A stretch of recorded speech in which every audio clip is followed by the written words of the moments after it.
Hello children, you're welcome to this segment of the program. It is mathematics time, and that means it is time to have some fun. I am Uncle Agbaje.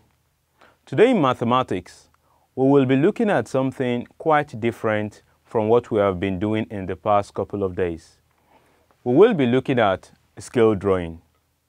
This does not mean we're going to be drawing. It's actually a calculation-based topic. You're going to find it interesting. Before we start, a review of the correction to our previous assignment is in order. The first question of the assignment says, how many edges has a triangular pyramid? The correct answer to this is 6 edges.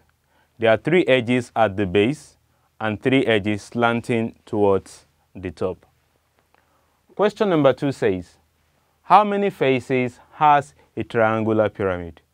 A triangular pyramid is a tetrahedron, which means that it has 4 faces. 1 at the base. Don't forget that there is no top, it's a vertex at the top. So 1 at the base and 3 faces slanting towards the top. The third question says, how many faces has a cone? A cone has just 2 faces. 1 flat face, which is circular at the base, and then the round body is also another face. Question number 4 says, how many edges has a square-based pyramid? A square-based pyramid has 8 edges, 4 at the base and 4 edges spattering towards the top.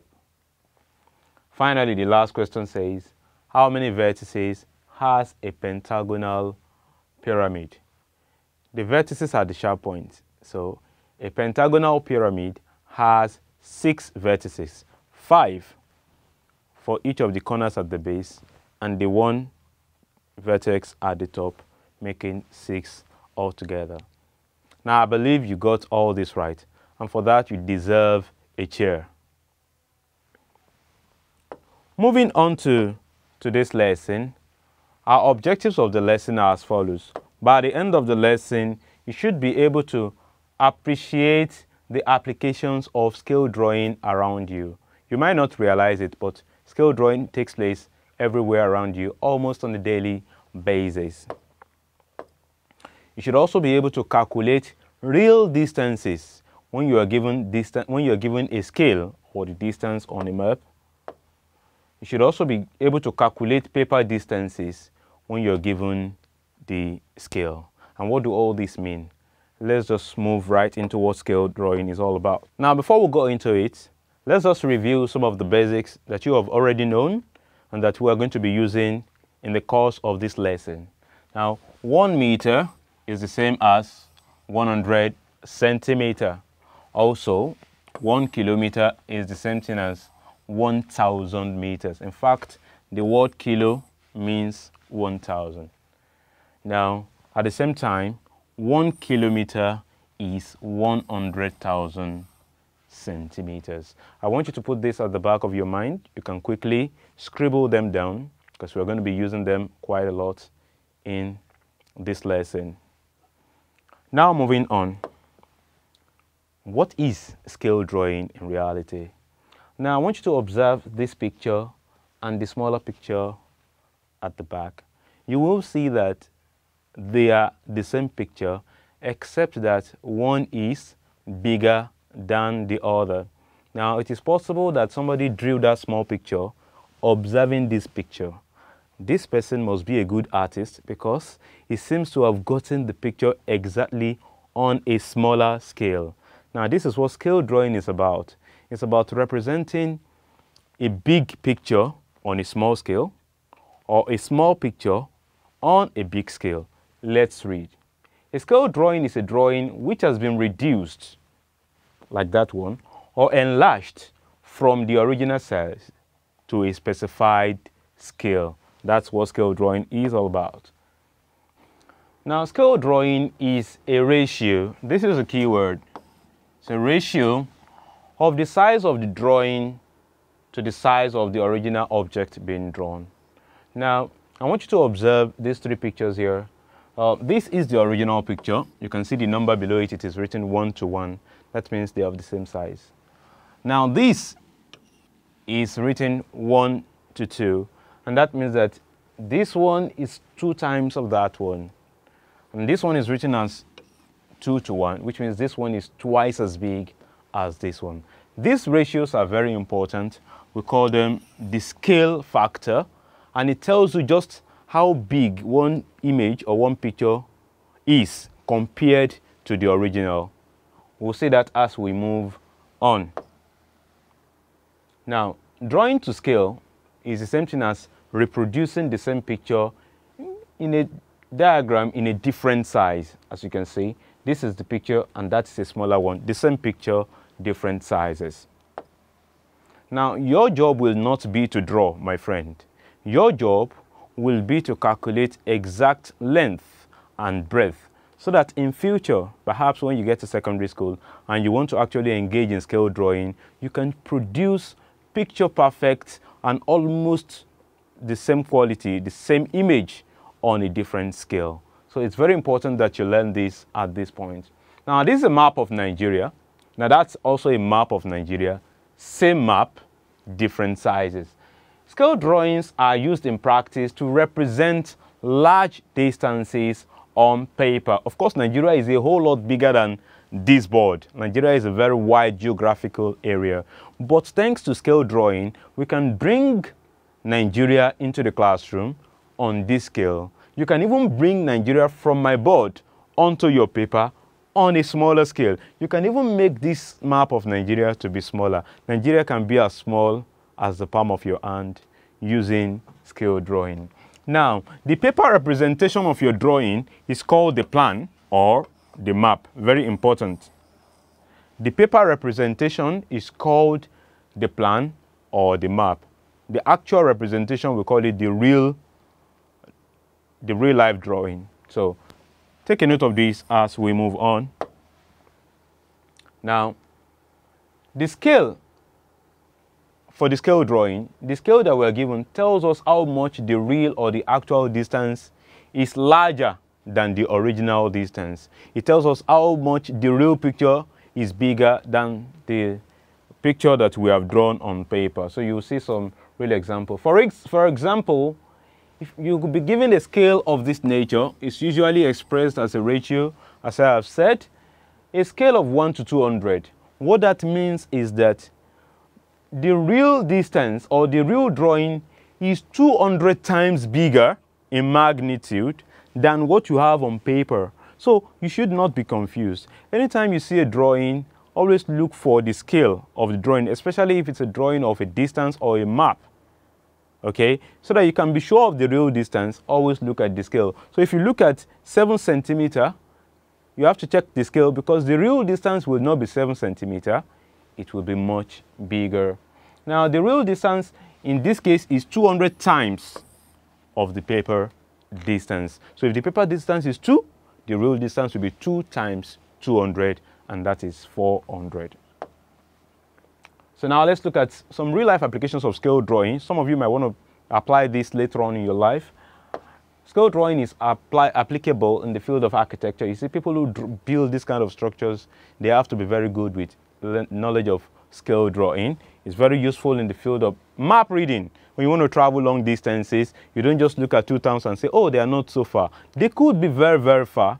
I'm going to tell you a story about that later on. They could be very far, but you need knowledge of scale drawing to be able to read maps accurately because maps are always drawn to scale.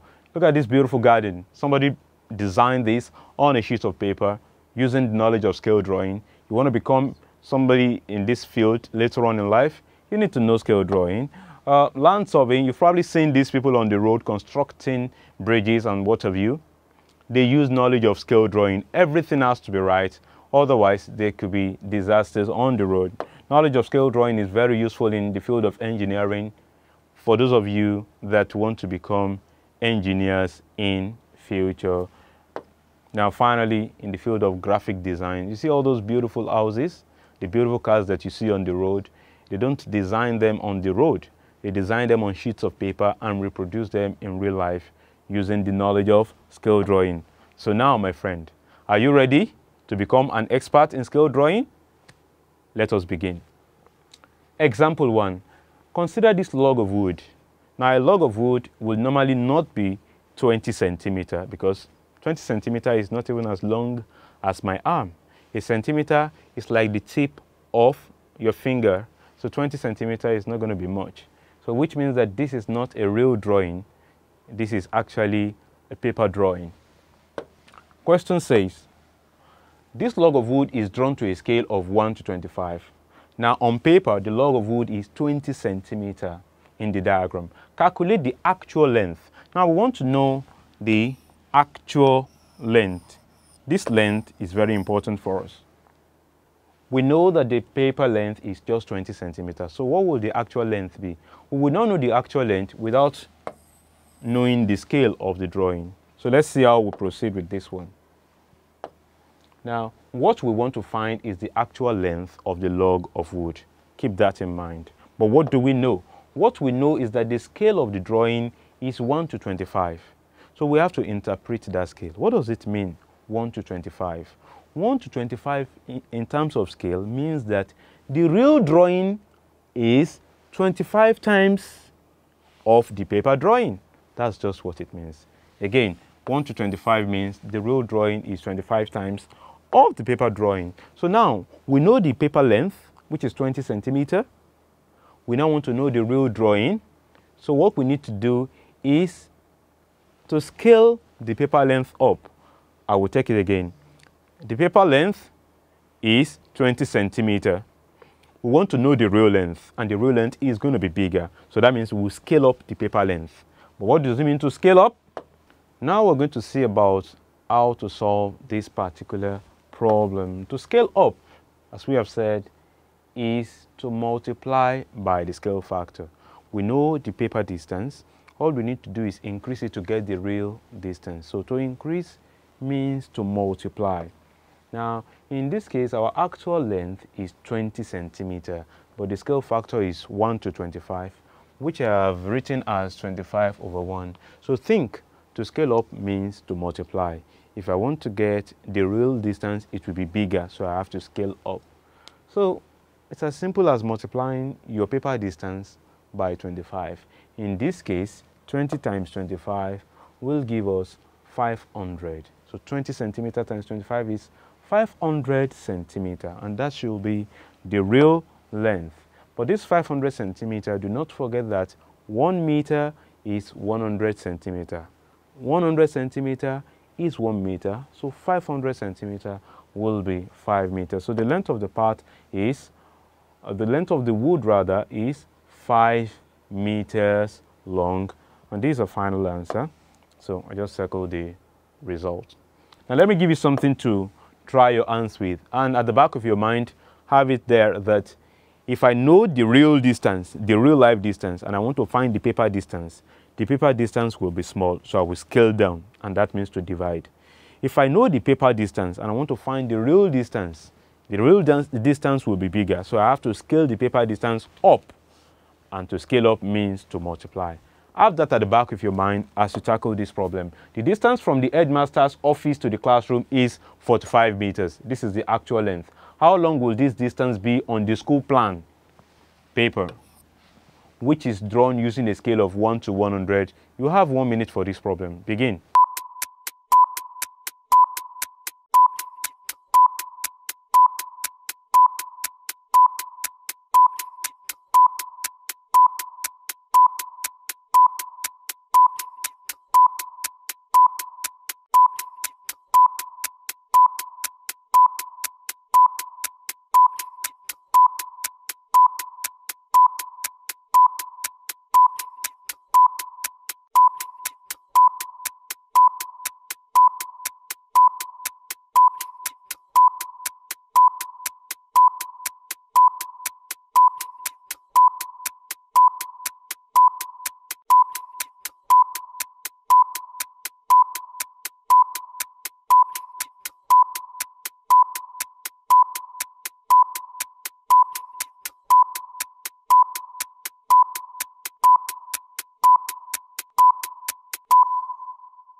Alrighty then, eyes on me.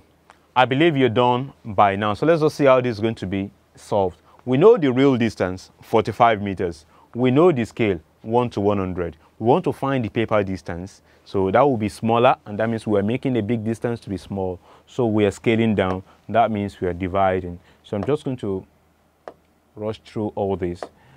The scale of the plan is 1 to 100, and that means that the real distance is 100 times longer than the plan length. So we have to scale down, as I have said earlier. So let's just see that in action. So to do that, we divide by the linear scale factor. Now in this case, we are dividing 45 by 100 because that is the scale factor. Now to make my my division easier, I'm going to change that to multiplication. And so now I turn the other fraction, I turn it upside down, and it becomes 1 all over 100 instead of 100 all over 1.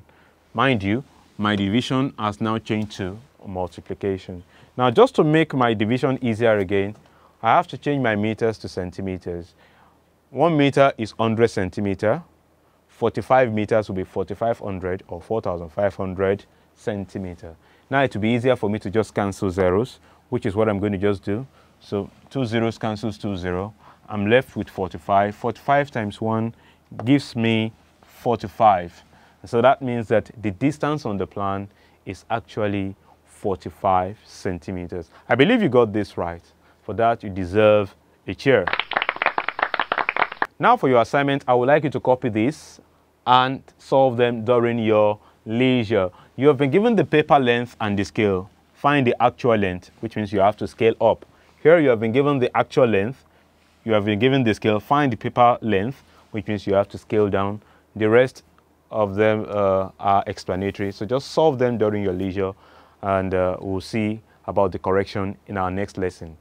But before I go, today is Tuesday. We call it Magic Tuesday, which means that I'm going to be showing you some piece of magic. In our last lesson, I taught you how to multiply even numbers by 5 without picking your calculator. Today, the question you probably have is, what about odd numbers? Are we not going to multiply odd numbers by 5? We can do that as well, or we adopt a slightly different approach. Watch carefully as I put you through this. For example, I want to multiply 29 by 5, and I do not know the answer. 29, of course, is a odd number. It's very difficult for me to handle odd numbers. So what I'm going to do is that I'm going to make this an even number. I do that by just removing 1. 29 minus 1, I get 28. That's an even number. I can work with it. So I do what we did last week, which is just to find half of 28, and that is 14, my friend. Do you want to know what you're going to do now? You're just going to take that 14 and take it up. Now, are we going to put 0 here? No, I'm not going to put 0 there. I'm going to end with 5. Voila. This, my friend, is the final answer. I just make my odd number to be an even number by removing 1. And I do what we did last week. But instead of putting 0, I put 5. Let's just take another one of the same type. The next question says 447 times 5. Now this looks like it's a big number, but we can handle it, my friend, if we follow the procedure that has been laid out. Now 447 is an odd number. So I'm just going to make it an even number by subtracting 1, and I get 446. This is an easier number for me to handle. It's an even number. So what I'm going to do is that I'm going to find half of that. Half of 446 is 223. So I'm just going to take that to the top and conclude with what, my friend? I put a final 5. Now that is my final answer. Now wasn't that so fun? Till I come your way next time, my friend, keep mathematizing. I will now hand you over to Uncle Popo for the general studies lesson.